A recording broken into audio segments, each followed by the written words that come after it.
Ayan po pala yung ulamin natin ngayong gabi. Kalgaretang baka. Yan. Kung gusto niyo pong malaman kung paano ko niluto ito, panoorin nyo lang po hanggang dulo. Let's go, mga katatay ko. Hello mga katatay. Yan. Please subscribe. Hit notification bell. Paki-like na rin po. Yan. Sana po mag-enjoy po kayo sa ilang minutong panonood sa mga videos ko. Yan. Marami po kayo matututunan. Salamat. Let's go! Yan ang kamay. Yan. Yan. Medyo ang baka po talaga, yung laman ng baka naglalaban. Kahit anong lambot yan. Yan. Kaya na po kasimple. Iwain-wain ng ganyan kalalaki. Yan. Yan.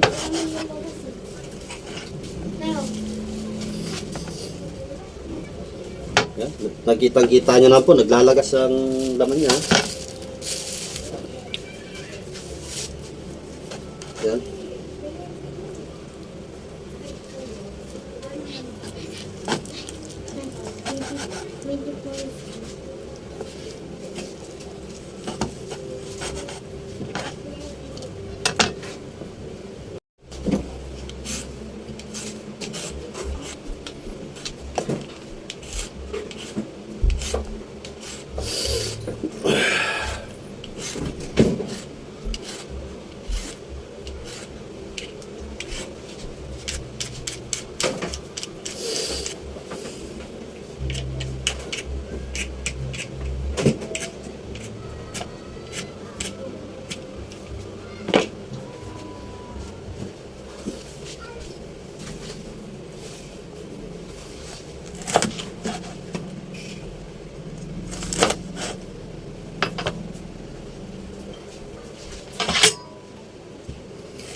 Ayan, nakahanda na po yung mga kakailanganin natin dito sa paggigisa. Original style Del Monte, bawang, sibuyas, sili, 3 pirasong laurel, bechin, paminta, at carrots, red bell pepper, at itong karne niya na pinakulo ang baka, At ito pong kalamansi na 7 piraso. Yan. Simulan na po natin ang ating pagluluto. Let's go!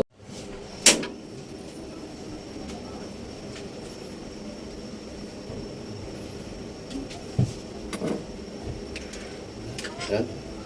Painitin muna po natin itong ating kawali na paglulutuan. Yan. Kailangan po talaga may tubig yan para malaman natin kung mainit na o hindi. Yan.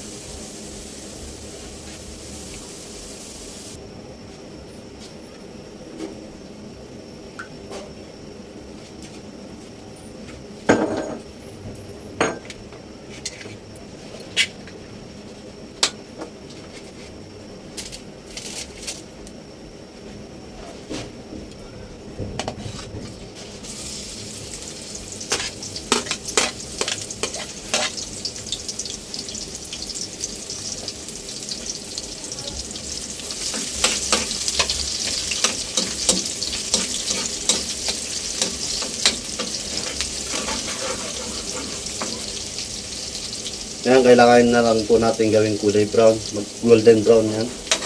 Para lumabas po yung extra aromatic.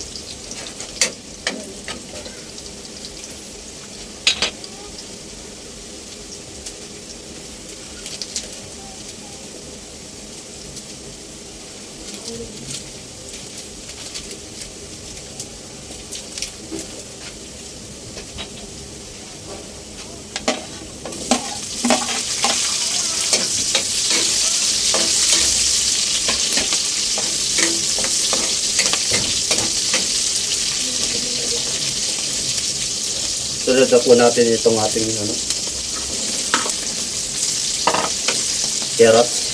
Pasensya na po, wala po yung kanyang kapatid, laging kapatid sa pagluluto, patatas. Ito lang po yung kinaya natin dahil wala po yatang deliver kanina. Yan. Carrots muna po tayo. Yan, ayusin po natin yung dati po makita yung ating niluluto. Tapos isabay na po natin dito.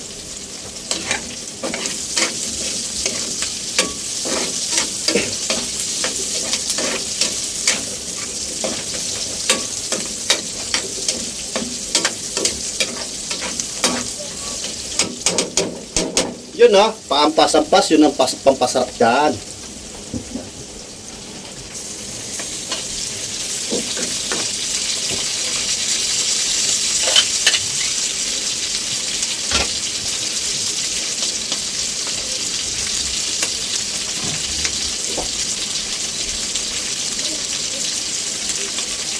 Sabay na rin po natin itong toyo. Yan.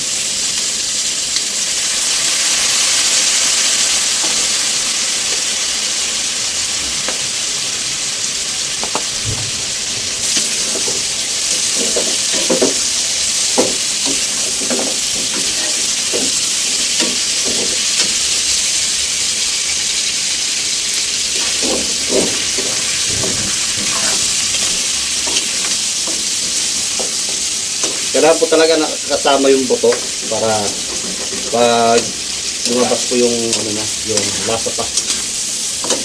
Baka naman po yan Tapos gagamitin po natin pang sabaw. Sasabaw pa natin yung pinagkuluan ulit. Yan.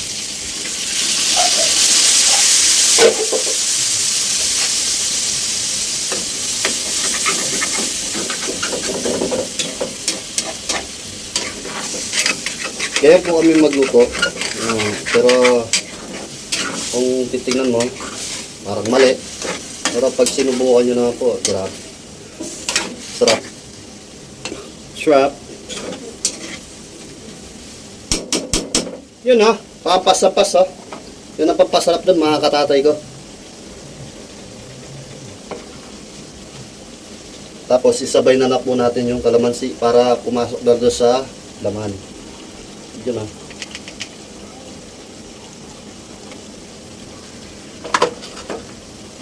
At yung red bell pepper. Yan ah. Mas masarap po kasi kung mas marami yung red bell pepper para pag nalusaw yan sa init ay sobra sarap. Hindi na po yung uso ngayon yung half cook. Yan.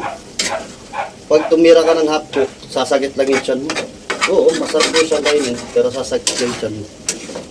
Mas maganda na yung medyo overcook siya. Yan. Para siguradong hindi sasakit yung tiyan mo. Yan, para sa akin ha. Yan, depende na lang po sa inyo kung saan po kayo maligaya. Supportan Takate. Yan, lagay na po natin itong pisong paminta. Plus, piso pang paminta. Bali, 2 piso. Yan. Basta halu-haluin po lagi para hindi po na ano sa ilalim na susunog. Yan. Malambot na po yung karne ng baka. Kaya saglit na lang po maluto. Yan. Yun ha, ampas-ampas ha. Yun ang pampasarap.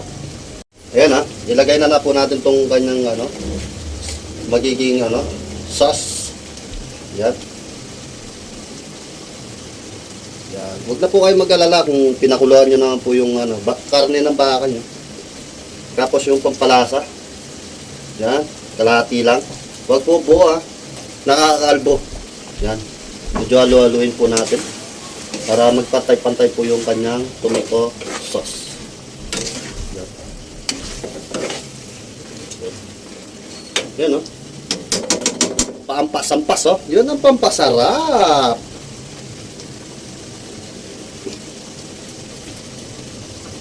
Ayan. Medyo tumatalsik-talsik na siya. Ibig sabihin po niyan, malapit-lapit na po siyang maluto. Wala naman pong 5 minutes, luto na to. Sarap ng amoy. Aromatic pa lang.